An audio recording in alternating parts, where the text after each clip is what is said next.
ਦਿਸ਼ਾ ਪਰਿਵਰਤਨ ਦੇ ਸਾਡੇ ਅੱਜ ਦੇ ਪ੍ਰੋਗਰਾਮ ਦੇ ਵਿੱਚ ਸ਼ਾਮਿਲ ਹੋਣ ਵਾਲੇ ਸਾਰੇ ਦਰਸ਼ਕਾਂ ਨੂੰ ਪਿਆਰ ਭਰੀ ਜੈ ਮਸੀਹ ਦੀ। ਤੁਹਾਡਾ ਸਭਨਾ ਦਾ ਪ੍ਰਭੂ ਯਿਸੂ ਮਸੀਹ ਜੀ ਦੇ ਨਾਮ ਵਿੱਚ ਸਵਾਗਤ ਹੈ। ਦੋਸਤੋ, ਦਿਸ਼ਾ ਪਰਿਵਰਤਨ ਦੇ ਸਾਡੇ ਅੱਜ ਦੇ ਅਧਿਐਨ ਪ੍ਰੋਗਰਾਮ ਦੇ ਵਿੱਚ ਅਸੀਂ ਆਤਮਿਕ ਯੁੱਧ ਦੇ ਬਾਰੇ ਆਪਣੀ ਸਿੱਖਿਆ ਦੇ ਉੱਤੇ ਚਰਚਾ ਕਰਦੇ ਆ ਰਹੇ ਹਾਂ। ਅਸੀਂ ਆਪਣੇ ਪਿਛਲੇ ਪ੍ਰੋਗਰਾਮ ਦੇ ਵਿੱਚ ਸੱਚਾਈ ਦੇ ਕਮਰਕਸ ਬਾਰੇ ਜ਼ਿਕਰ ਕੀਤਾ ਸੀ। ਅਸੀਂ ਇਹਦੇ ਅਧੀਨ ਦੋ ਗੱਲਾਂ ਦੇ ਉੱਤੇ ਗੌਰ ਕਰ ਰਹੇ ਹਾਂ। ਪਹਿਲੀ ਸੱਚਾਈ ਦਾ ਗਿਆਨ, ਦੂਜੀ ਸੱਚਾਈ ਜੋ ਸਾਡੇ ਅੰਦਰ ਹੈ। ਪਿਛਲੇ ਪ੍ਰੋਗਰਾਮ ਦੇ ਵਿੱਚ ਅਸੀਂ ਜਾਣਿਆ ਕਿ ਪਰਮੇਸ਼ਰ ਦੇ ਆਤਮਿਕ ਸ਼ਸਤਰ ਬਸਤਰ ਨੂੰ ਪਹਿਨਣ ਦਾ ਅਰਥ ਯਿਸੂ ਨੂੰ ਪਹਿਨਣਾ ਹੁੰਦਾ ਹੈ।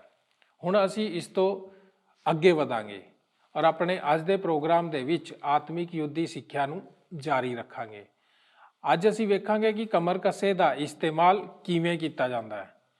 ਦੋਸਤੋ, ਕੀ ਤੁਸੀਂ ਤਿਆਰ ਹੋ ਆਤਮਿਕ ਯੁੱਧ ਦੀ ਹੋਰ ਜ਼ਿਆਦਾ ਡੂੰਘਾਈ ਨੂੰ ਜਾਣਨ ਦੇ ਲਈ? ਤਾਂ ਫਿਰ ਦੇਰ ਕਿਸ ਗੱਲ ਦੀ, ਆਓ ਸ਼ੁਰੂ ਕਰਦੇ ਹਾਂ ਸਾਡਾ ਅੱਜ ਦਾ ਅਧਿਐਨ ਡਾਕਟਰ ਡੇਵਿਡ ਯਰਮਾਇਆ ਦੇ ਨਾਲ।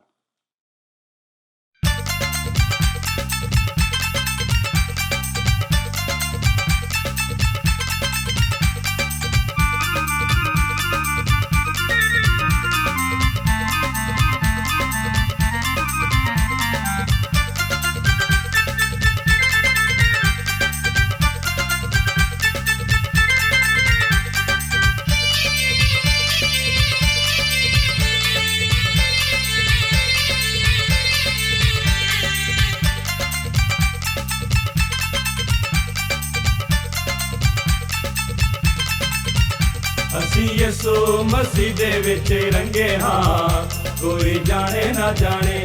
ਅਸੀਂ ਯਿਸੂ ਮਸੀਹ ਦੇ ਵਿੱਚ ਰੰਗੇ ਹਾਂ, ਕੋਈ ਜਾਣੇ ਨਾ ਜਾਣੇ। ਭਾਵੇਂ ਚੰਗੇ ਤੇ ਭਾਵੇਂ ਮੰਦੇ ਹਾਂ, ਕੋਈ ਜਾਣੇ ਨਾ ਜਾਣੇ। ਭਾਵੇਂ ਚੰਗੇ ਤੇ ਭਾਵੇਂ ਮੰਦੇ ਹਾਂ, ਕੋਈ ਜਾਣੇ ਨਾ ਜਾਣੇ।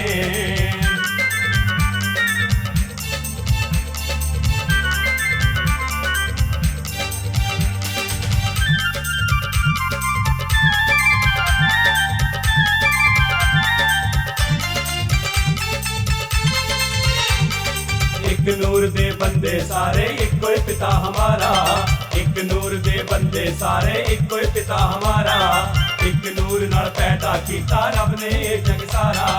ਇੱਕ ਨੂਰ ਨਾਲ ਪੈਦਾ ਕੀਤਾ ਰੱਬ ਨੇ ਇਹ ਜਗ ਸਾਰਾ। ਐਵੇਂ ਜਾਤਾਂ ਪਾਤਾਂ ਦੇ ਵਿੱਚ ਵੰਡੇ ਹਾਂ, ਕੋਈ ਜਾਣੇ ਨਾ ਜਾਣੇ। ਐਵੇਂ ਜਾਤਾਂ ਪਾਤਾਂ ਦੇ ਵਿੱਚ ਵੰਡੇ ਹਾਂ, ਕੋਈ ਜਾਣੇ ਨਾ ਜਾਣੇ। ਅਸੀਂ ਯਿਸੂ ਮਸੀਹ ਦੇ ਵਿੱਚ ਰੰਗੇ ਹਾਂ, ਕੋਈ ਜਾਣੇ ਨਾ ਜਾਣੇ। ਭਾਵੇਂ ਚੰਗੇ ਤੇ ਭਾਵੇਂ ਮੰਦੇ ਹਾਂ, ਕੋਈ ਜਾਣੇ ਨਾ ਜਾਣੇ।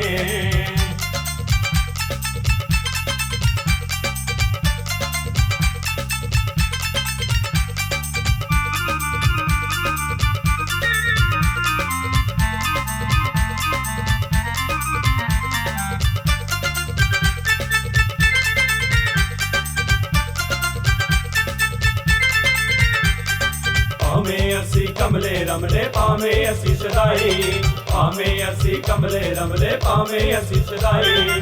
ਰੱਬ ਦਿਲਾਂ ਦੀਆਂ ਜਾਣੇ ਮਿਲਦੀ ਸੱਚੇ ਨੂੰ ਵਡਿਆਈ। ਰੱਬ ਦਿਲਾਂ ਦੀਆਂ ਜਾਣੇ ਮਿਲਦੀ ਸੱਚੇ ਨੂੰ ਵਡਿਆਈ। ਰਾਜੀ ਕਰਦਾ ਉਹ ਕੋੜੀ ਤੇ ਲੰਘਿਆ, ਕੋਈ ਜਾਣੇ ਨਾ ਜਾਣੇ। ਰਾਜੀ ਕਰਦਾ ਉਹ ਕੋੜੀ ਤੇ ਲੰਘਿਆ, ਕੋਈ ਜਾਣੇ ਨਾ ਜਾਣੇ। ਅਸੀਂ ਯਿਸੂ ਮਸੀਹ ਦੇ ਵਿੱਚ ਰੰਗੇ ਹਾਂ, ਕੋਈ ਜਾਣੇ ਨਾ ਜਾਣੇ। ਭਾਵੇਂ ਚੰਗੇ ਤੇ ਭਾਵੇਂ ਮੰਦੇ ਹਾਂ, ਕੋਈ ਜਾਣੇ ਨਾ ਜਾਣੇ।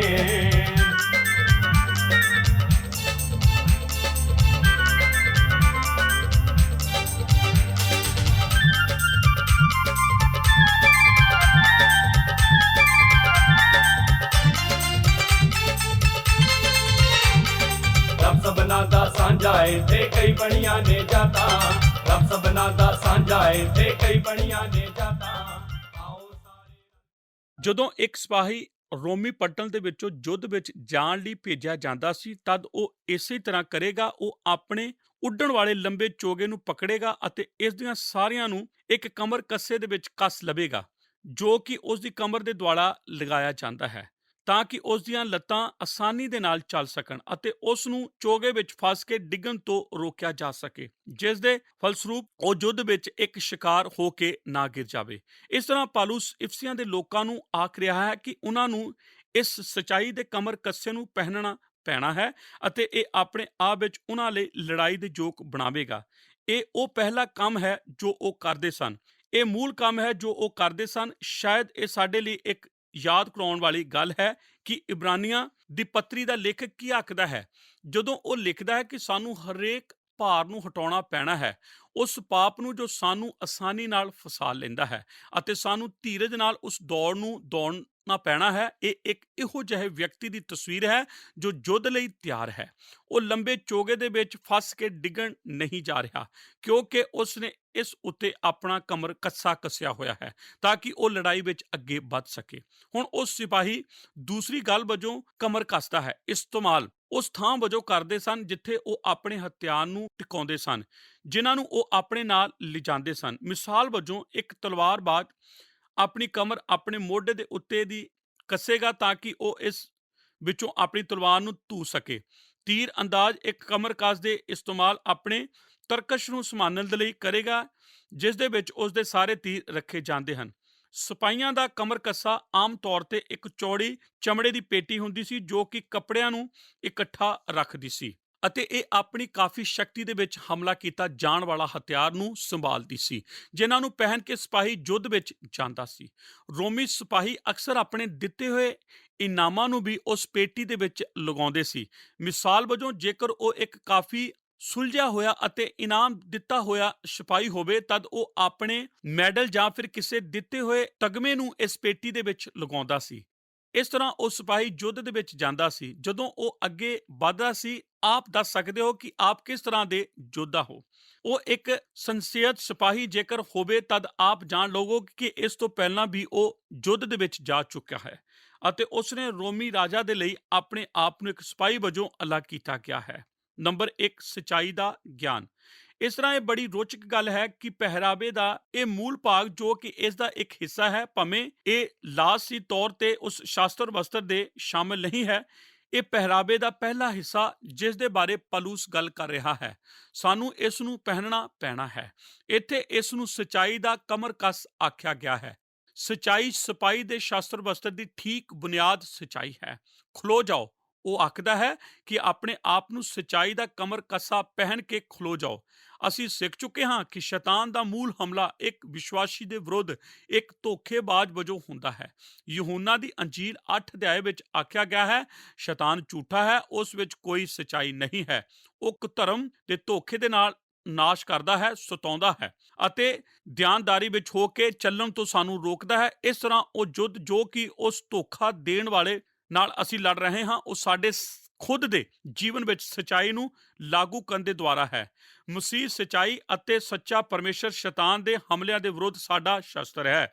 ਯਸੂ ਜੀ ਨੇ ਯਹੂਨਾ ਦੀ ਅੰਜੀਲ 14 ਅਧਿਆਇ 6 ਐਤ ਵਿੱਚ ਇਸ ਤਰ੍ਹਾਂ ਆਖਿਆ ਹੈ, ਮੈਂ ਰਾਹ ਹਾਂ, ਮੈਂ ਸਚਾਈ ਹਾਂ। ਜੀ ਹਾਂ, ਯਿਸੂ ਮਸੀਹ ਨੇ ਕਿਹਾ ਹੈ ਸਚਾਈ, ਅਤੇ ਜਦੋਂ ਅਸੀਂ ਆਪਣੇ ਆਪ ਨੂੰ ਉਸ ਦੇ ਨਾਲ ਲੈਸ ਕਰਦੇ ਹਾਂ ਤਦ ਅਸੀਂ ਬੈਰੀ ਦੇ ਧੋਖੇ ਅਤੇ ਝੂਠ ਦਾ ਸਾਹਮਣਾ ਕਰਨ ਲਈ ਤਿਆਰ ਹੁੰਦੇ ਹਾਂ।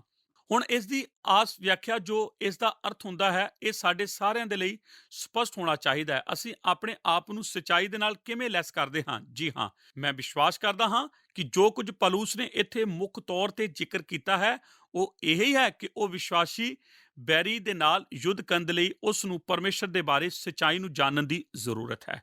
ਉਹ ਸਚਾਈ ਜੋ ਮਸੀਹ ਦੇ ਬਾਰੇ ਹੈ ਅਤੇ ਉਹ ਸਚਾਈ ਜੋ ਇਸ ਪੁਸਤਕ ਦੇ ਵਿੱਚ ਬਿਆਨ ਕੀਤੀ ਗਈ ਹੈ, ਜਿਸ ਨੂੰ ਅਸੀਂ ਬਾਈਬਲ ਆਖਦੇ ਹਾਂ। ਪ੍ਰਭੂ ਯਿਸੂ ਮਸੀਹ ਖੁਦ ਜਦੋਂ ਉਸਨੇ ਸ਼ੈਤਾਨ ਦਾ ਸਾਹਮਣਾ ਉਜਾੜ ਵਿੱਚ ਕੀਤਾ ਸੀ, ਉਸਨੇ ਸ਼ੈਤਾਨ ਦੇ ਨਾਲ ਉਸ ਯੁੱਧ ਨੂੰ ਸਚਾਈ ਦੇ ਨਾਲ ਲੜਿਆ ਸੀ। ਜਦੋਂ ਸ਼ੈਤਾਨ ਨੇ ਉਸ ਨੂੰ ਭਰਮਾਇਆ ਸੀ, ਮਸੀਹ ਨੇ ਬਾਈਬਲ ਦੀ ਸਿੱਖਿਆ ਨੂੰ ਉਸ ਨੂੰ ਦੱਸੀ ਸੀ, ਜਿਸ ਨੂੰ ਸ਼ੈਤਾਨ ਨੂੰ ਸੁਣਨਾ ਅਤੇ ਸਮਝਣਾ ਪਿਆ ਸੀ। ਯਿਸੂ ਨੇ ਆਖਿਆ ਸੀ, ਇਹ ਲਿਖਿਆ ਹੋਇਆ ਹੈ, ਅਤੇ ਫਿਰ ਉਹ ਬਾਈਬਲ ਬਾਣੀ ਦੇ ਵਚਨਾਂ ਦਾ ਹਵਾਲਾ ਦੇਵੇਗਾ। ਇਸ ਤਰ੍ਹਾਂ ਜੋ ਅਸੀਂ ਉਸ ਸਚਾਈ ਨੂੰ ਪਹਿਨ ਲੈਂਦੇ ਹਾਂ, ਅਸੀਂ ਸਮਝ ਲੈਂਦੇ ਹਾਂ ਕਿ ਬਾਈਬਲ ਪਰਮੇਸ਼ਰ ਦੇ ਬਾਰੇ ਕੀ ਆਖਦੀ ਹੈ।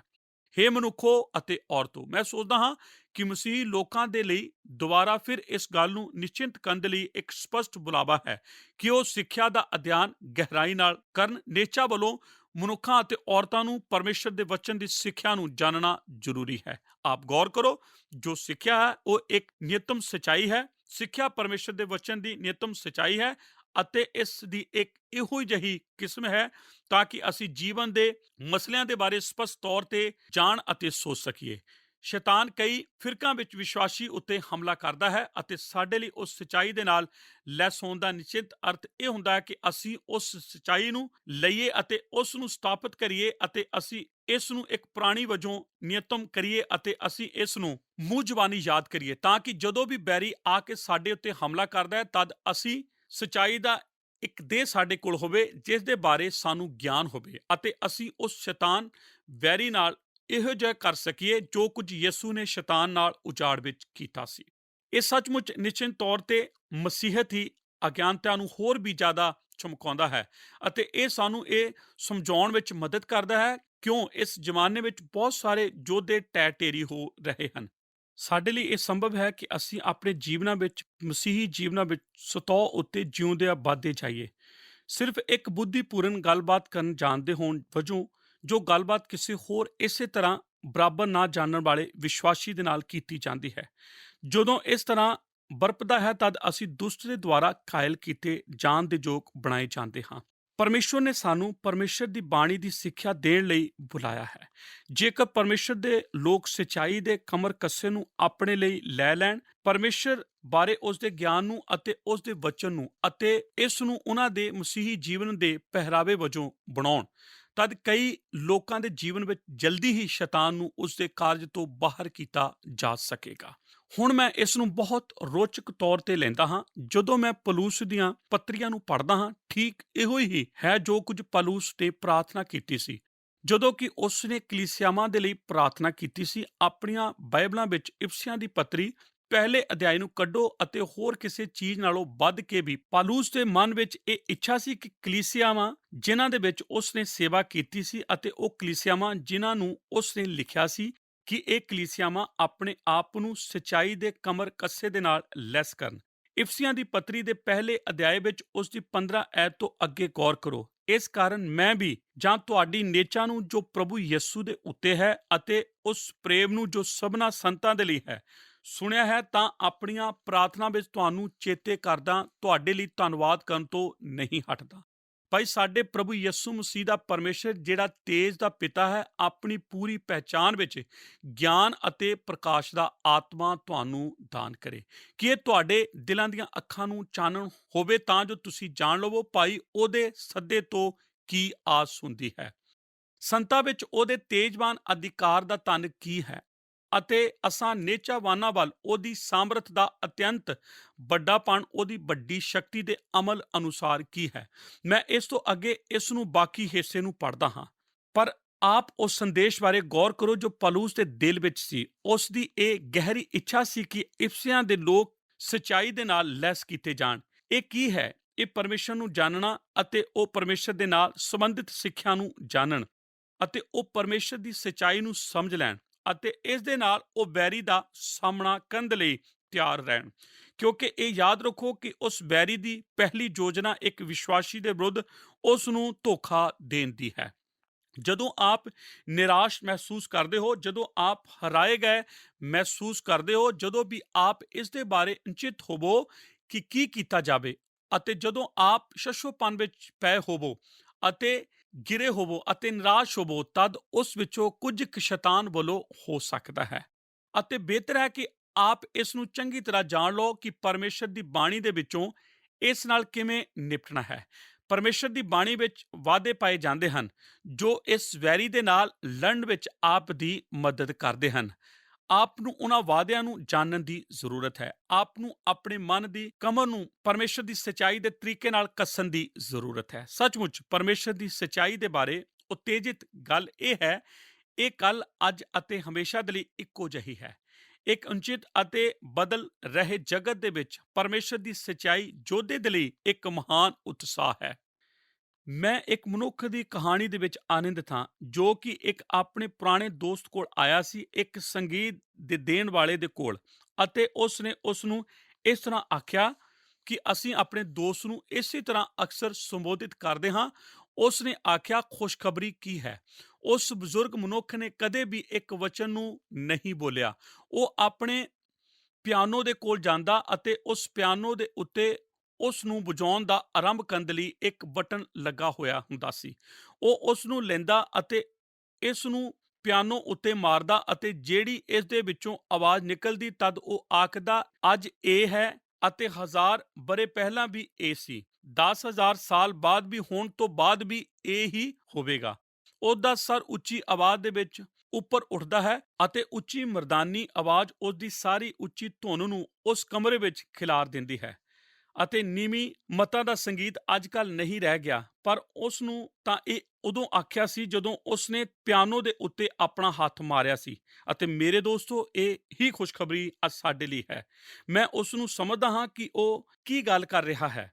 ਇਹ ਮਹਾਨ ਅਤੇ ਭਲੇ ਅਤੇ ਮਦਦਗਾਰ ਹੁੰਦਾ ਹੈ ਇਸ ਤਰ੍ਹਾਂ ਦੀ ਖੁਸ਼ਖਬਰੀ ਨੂੰ ਪਾਉਣਾ। ਜਿਸ ਮਸੀਹ ਸਾਡਾ ਇਹ ਹੈ, ਉਹ ਕਦੇ ਬਦਲਦਾ ਨਹੀਂ, ਉਹ ਉਹੀ ਹੈ ਜੋ ਹੁਣ ਹੈ, ਠੀਕ ਜਿਸ ਤਰ੍ਹਾਂ ਉਹ 10,000 ਬਰੇ ਪਹਿਲਾਂ ਸੀ ਅਤੇ ਉਹ ਅਬਦੀ ਕਾਲ ਤੱਕ ਠੀਕ ਉਹੀ ਰਹੇਗਾ। ਉਹ ਅੱਜ ਕੱਲ੍ਹ ਅਤੇ ਹਮੇਸ਼ਾ ਇੱਕੋ ਜਿਹਾ ਹੈ। ਜਦੋਂ ਮੈਂ ਮਸੀਹ ਨਾਲ ਆਪਣੇ ਆਪ ਨੂੰ ਲੈਸ ਕਰਦਾ ਹਾਂ ਤਦ ਮੈਂ ਆਪ ਦੀ ਕਾਲ ਦੇ ਨਾਲ ਆਪਣੇ ਆਪ ਨੂੰ ਲੈਸ ਕਰਦਾ ਹਾਂ। ਵਿਸ਼ਵਾਸੀਆਂ ਦੇ ਲਈ ਉਸ ਯੁੱਧ ਨੂੰ ਲੜਨ ਦੇ ਲਈ ਜ਼ਰੂਰੀ ਹੈ ਕਿ ਉਹ ਸੱਚਾਈ ਨੂੰ ਜਾਣਨ। ਦੂਸਰਾ ਨੰਬਰ, ਸੱਚਾਈ ਜੋ ਸਾਡੇ ਅੰਦਰ ਹੈ। ਇੱਕ ਸ਼ਸਤਰ ਦੇ ਇਖਤਿਆਰ ਦਾ ਇੱਕ ਦੂਜਾ ਹਿੱਸਾ ਹੈ। ਇਹ ਸਾਨੂੰ ਹੇਠਾਂ ਉੱਥੇ ਲਿਆਉਂਦਾ ਹੈ ਜਿੱਥੇ ਅਸੀਂ ਸਾਰੇ ਜਿਉਂਦੇ ਹਾਂ। ਮੈਂ ਇਹ ਕਲਪਨਾ ਕਰਦਾ ਹਾਂ ਕਿ ਅੱਜ ਸਾਡੇ ਵਿੱਚੋਂ ਬਹੁਤ ਸਾਰੇ ਇਸ ਅਸਲੀਅਤ ਦੇ ਅਨੁਸਾਰ ਕਿ ਅਸੀਂ ਬਾਈਬਲ ਦਾ ਅਧਿਐਨ ਕਰਨ ਦੇ ਲਈ ਸਾਡੇ ਵਿੱਚ ਸੱਚਾਈ ਦਾ ਕੁਝ ਗਿਆਨ ਹੈ ਅਤੇ ਇਸ ਨੂੰ ਸਿੱਖਣ ਦੇ ਲਈ ਕੁਝ ਹੈ। ਮੈਂ ਵਿਸ਼ਵਾਸ ਕਰਦਾ ਹਾਂ ਕਿ ਪਲੂਸ ਵੀ ਆਪਣੇ ਮਨ ਦੇ ਵਿੱਚ ਇੱਕੋ ਹੀ ਹੋਰ ਵਿਚਾਰ ਰੱਖ ਰਿਹਾ ਸੀ। ਉਹ ਤਾਂ ਸਿਰਫ ਪਰਮੇਸ਼ਰ ਦੀ ਸੱਚਾਈ ਬਾਰੇ ਗੱਲ ਹੀ ਨਹੀਂ ਕਰ ਰਿਹਾ, ਉਹ ਤਾਂ ਸਾਡੇ ਅੰਦਰ ਦੀ ਸੱਚਾਈ ਬਾਰੇ ਗੱਲ ਕਰ ਰਿਹਾ ਹੈ। ਉਹ ਤਾਂ ਸੱਚਾਈ ਦੇ ਜਿਉਣ ਬਾਰੇ ਗੱਲ ਕਰ ਰਿਹਾ ਹੈ। ਮੈਂ ਵਿਸ਼ਵਾਸ ਕਰਦਾ ਹਾਂ ਕਿ ਇਹ ਕਲਪਨਾਇਕ ਭਾਵਨਾਵਾਂ ਦੇ ਨਾਲ ਸੱਚਾਈ ਹੈ ਜਿਸ ਨੂੰ ਸਿਪਾਹੀ ਨੇ ਉਸ ਦੀ ਵਿਸ਼ੇਸ਼ਤਾ ਦੇ ਨਾਲ ਜੋੜਨਾ ਹੈ। ਅਸਲ ਸੱਚਾਈ ਉਹ ਹੁੰਦੀ ਹੈ ਜੋ ਅਸੀਂ ਪਰਮੇਸ਼ਰ ਦੇ ਬਾਰੇ ਜਾਣਦੇ ਹਾਂ, ਪਰ ਕਲਪਨਾਇਕ ਸੱਚਾਈ ਉਹ ਹੈ ਜੋ ਸਾਡੇ ਬਾਰੇ ਸੱਚ ਹੈ। ਅਸੀਂ ਇਸ ਦੀ ਤੁਲਨਾ ਸੱਚਾਈ ਦੇ ਨਾਲ ਕਿਵੇਂ ਕਰਦੇ ਹਾਂ? ਸਾਨੂੰ ਇਸ ਐਤ ਨੂੰ ਇਸ ਤਰ੍ਹਾਂ ਲੈਣਾ ਪੈਣਾ ਹੈ, ਜੇਕਰ ਕਿ ਸੱਚਾਈ ਦੇ ਕਮਰ ਕੱਸੇ ਨੂੰ ਪਹਿਨ ਲਵੋ। ਪਰਮੇਸ਼ਰ ਦਾ ਇੱਕ ਜਨ ਜਿਸ ਨੂੰ ਲੜਾਈ ਦੇ ਵਿੱਚ ਜਾਣਾ ਪੈਣਾ ਹੈ, ਜ਼ਰੂਰੀ ਹੈ ਕਿ ਸਭ ਤੋਂ ਪਹਿਲਾਂ ਸੰਪੂਰਨ ਸੱਚਾਈ ਦੇ ਨਾਲ ਆਚਰਣ ਦੀ ਦਿਆਨਦਾਰੀ ਅਤੇ ਸੱਚਾਈ ਦੇ ਨਾਲ ਯੋਗਤਾ ਦੇ ਨਾਲ ਪਹਿਨਿਆ ਹੋਵੇ। ਇਹ ਵੈਰੀ ਦੇ ਵਿਰੁੱਧ ਲੜਨ ਦੇ ਲਈ ਨਿਸ਼ਚਿੰਤ ਅਤੇ ਹੌਸਲਾ ਪ੍ਰਦਾਨ ਕਰਦਾ ਹੈ। ਕੁਝ ਵੀ ਇੱਕ ਵਕੀਲ ਨੂੰ ਇੰਨਾ ਜ਼ਿਆਦਾ ਨਿਰਾਸ਼ਾ ਤੇ ਨੀਵਾਂ ਨਹੀਂ ਕਰਦਾ ਜੋ ਕਿ ਇੱਕ ਆਤਮਿਕ ਯੁੱਧ ਵਿੱਚ ਇਹ ਜਾਣਿਆ ਹੋਇਆ ਹੋਵੇ ਕਿ ਉਸਦੇ ਆਪਣੇ ਖੁਦ ਦੇ ਜੀਵਨ ਵਿੱਚ ਦਿਆਨਦਾਰੀ ਅਤੇ ਜੋ ਸਮੱਸਿਆ ਪਾਈਆਂ ਜਾਂਦੀਆਂ ਹਨ, ਇਹ ਕਿ ਉਹ ਸ਼ੈਤਾਨ ਦੇ ਵਿਰੁੱਧ ਯੁੱਧ ਲੜਨ ਦੀ ਕੋਸ਼ਿਸ਼ ਕਰ ਰਿਹਾ ਹੈ ਅਤੇ ਬਾਹਰੀ ਤੌਰ ਤੇ ਸਭ ਕੁਝ ਠੀਕ ਠਾਕ ਜਾਪਦਾ ਹੈ, ਪਰ ਅੰਦਰੂਨੀ ਤੌਰ ਤੇ ਉਹ ਜਾਣਦਾ ਹੈ ਕਿ ਉਹ ਕਿਸੇ ਪਾਪ ਨੂੰ ਆਪਣੇ ਅੰਦਰ ਵਸਾਈ ਬੈਠਾ ਹੈ। ਉਹ ਪਰਮੇਸ਼ਰ ਦੇ ਪ੍ਰਤੀ ਨਾ ਸ਼ੁਕਰਾ ਹੈ, ਬੇਵਫਾ ਹੈ ਅਤੇ ਜੋ ਕੁਝ ਉਹ ਜਾਪਦਾ ਹੈ ਉਹ ਹੈ ਹੀ ਨਹੀਂ। ਮੈਂ ਵਿਸ਼ਵਾਸ ਕਰਦਾ ਹਾਂ ਕਿ ਪਲੂਸ ਆਖਦਾ ਹੈ, ਜਦੋਂ ਆਪ ਯੁੱਧ ਨੂੰ ਜਾਂਦੇ ਹੋ ਤਦ ਬਿਹਤਰ ਹੋ ਕੇ ਆਪ ਦਿਆਨਦਾਰੀ, ਇਮਾਨਦਾਰੀ ਅਤੇ ਸੱਚਾਈ ਨਾਲ ਯੁੱਧ ਨੂੰ ਜਾਣੋ। ਯੂਹੰਨਾ ਨੇ ਤੀਸਰੀ ਯੂਹੰਨਾ ਦੀ ਪੱਤਰੀ ਦੇ 4 ਐਤ ਵਿੱਚ ਇਸ ਤਰ੍ਹਾਂ ਆਖਿਆ ਸੀ, ਮੇਰੇ ਲਈ ਇਸ ਤੋਂ ਵੱਡਾ ਆਨੰਦ ਇਸ ਤੋਂ ਇਲਾਵਾ ਨਹੀਂ। ਹੁਣ ਇਸ ਨੂੰ ਧਿਆਨ ਨਾਲ ਸੁਣੋ ਕਿ ਹੇ ਮੇਰੇ ਬਾਲਕੋ, ਸੱਚਾਈ ਨੂੰ ਜਾਣੋ ਨਹੀਂ ਜਾਂ ਇਸ ਨੂੰ ਸਮਝੋ। ਮੇਰੇ ਲਈ ਇਸ ਤੋਂ ਵੱਡਾ ਆਨੰਦ ਨਹੀਂ ਹੈ ਕਿ ਮੈਂ ਇਹ ਜਾਣਾ ਕਿ ਮੇਰੇ ਬਾਲਕ ਸੱਚਾਈ ਵਿੱਚ ਚੱਲਦੇ ਹਨ। ਇਹੋ ਜਿਹੀ ਚਾਲ ਬਹੁਤ ਹੀ ਜ਼ਰੂਰੀ ਹੈ। ਇੱਕ ਲੇਖਕ ਨੇ ਜੋ ਇਸ ਬਾਈਬਲ ਬਾਣੀ ਦੇ ਭਾਗ ਬਾਰੇ ਲਿਖਿਆ ਹੈ, ਉਹ ਇਸ ਤਰ੍ਹਾਂ ਆਖਦਾ ਹੈ, ਇਸ ਤਰ੍ਹਾਂ ਦੀ ਚਾਲ ਇੱਕ ਕਠੋਰ ਅਤੇ ਮਜ਼ਬੂਤ ਪਾਪ ਦੇ ਨਿਪਟਣ ਅਤੇ ਖੁਦ ਦੇ ਨਾਲ ਨਿਪਟਣਾ ਪਾਇਆ ਜਾਂਦਾ ਹੈ, ਜੋ ਕਿ ਕੋਈ ਵੀ ਕਿਸੇ ਵੀ ਜ਼ਮੀਰ ਦੇ ਨਾਲ ਸੰਬੰਧਿਤ ਕਪਟ ਦੀਆਂ ਆਗਿਆਵਾਂ ਨਹੀਂ ਹੁੰਦੀਆਂ। ਬੇਵਫਾਈ ਦੇ ਨਾਲ ਅਤੇ ਉਹ ਕਿਸੇ ਵੀ ਜਾਣੇ ਗਏ ਪਾਪ ਦੇ ਨਾਲ ਕੋਈ ਨਹੀਂ ਕਰਦਾ, ਕੋਈ ਬਹਾਨਾ ਨਹੀਂ ਅਤੇ ਕੁਝ ਵੀ ਗਲਤ ਕਰਨ ਦੇ ਲਈ ਕੋਈ ਵੀ ਵਰਤਾਓ ਨਹੀਂ ਕਰਦਾ ਅਤੇ ਉਹ ਕਿਸੇ ਵੀ ਪਾਪ ਨੂੰ ਹਲਕਾ ਕਰਕੇ ਨਹੀਂ ਜਾਣਦਾ, ਜਿਵੇਂ ਕਿ ਬਿਪਤਾ, ਖਿਜਾਉਣਾ, ਚਿੰਤਾ ਜਾਂ ਨਿਰਾਸ਼ਾ, ਘਰੇਲੂ ਹਾਲਾਤਾਂ ਅਤੇ ਸਰੀਰਕ ਕਾਮਨਾ ਦੇ ਕਾਰਨ ਉਧਾਰ ਉੱਤੇ ਇਹਨਾਂ ਨਾਲ ਕੋਈ ਵੀ ਸਮਝੌਤਾ ਨਾ ਕਰਨਾ ਹੈ।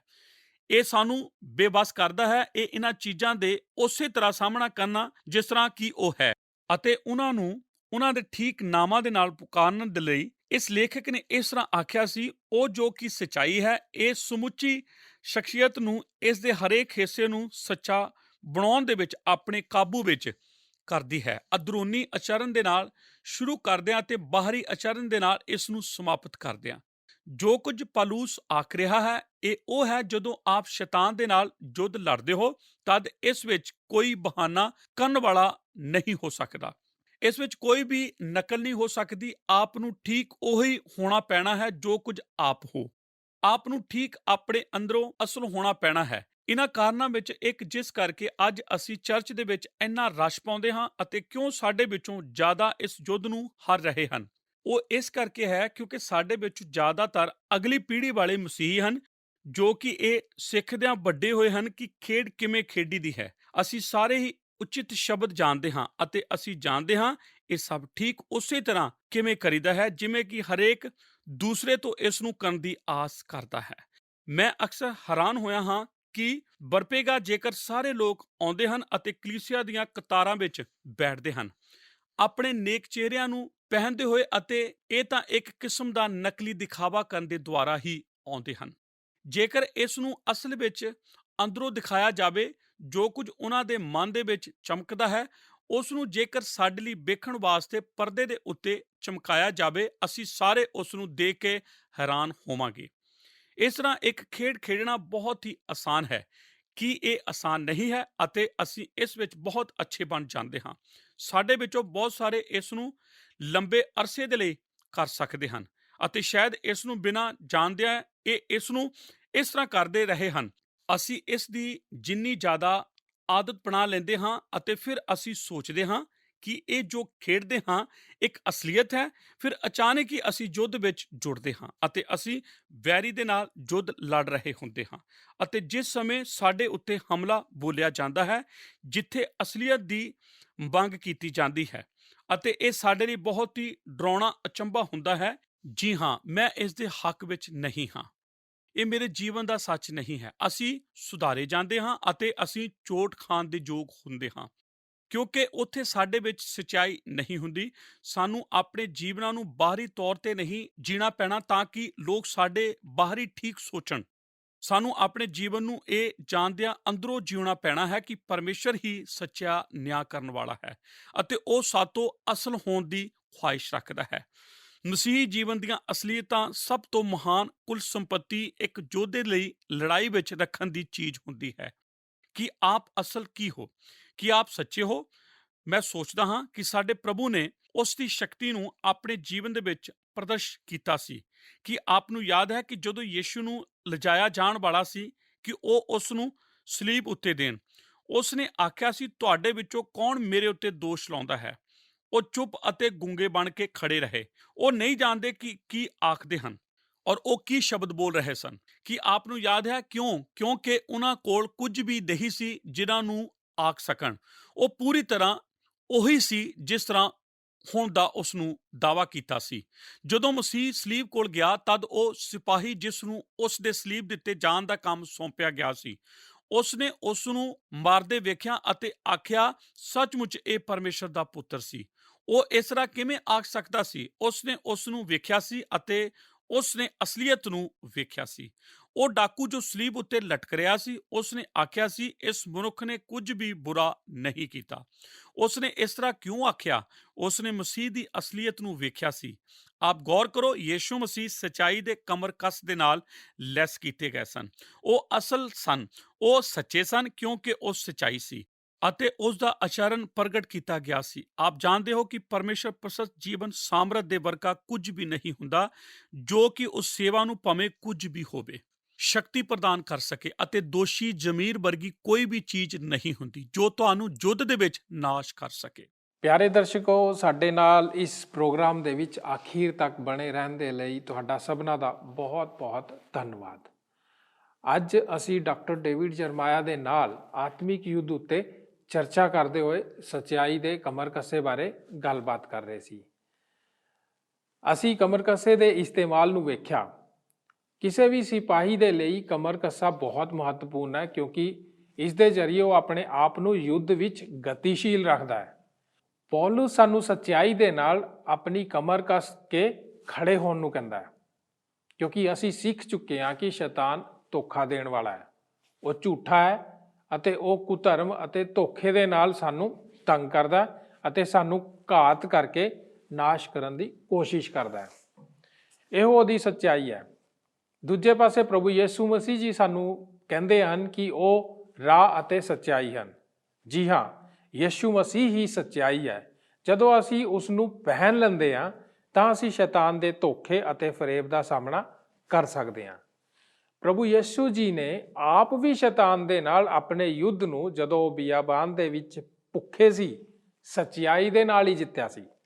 ਅਸੀਂ ਆਪਣੇ ਪ੍ਰੋਗਰਾਮ ਦੇ ਵਿੱਚ ਨਾ ਸਿਰਫ ਸੱਚਾਈ ਦੇ ਗਿਆਨ ਨੂੰ ਸਿੱਖਿਆ, ਪਰ ਇਹ ਜੋ ਸੱਚਾਈ ਸਾਡੇ ਅੰਦਰ ਹੈ ਉਸ ਦੇ ਬਾਰੇ ਵੀ ਗੌਰ ਕੀਤਾ।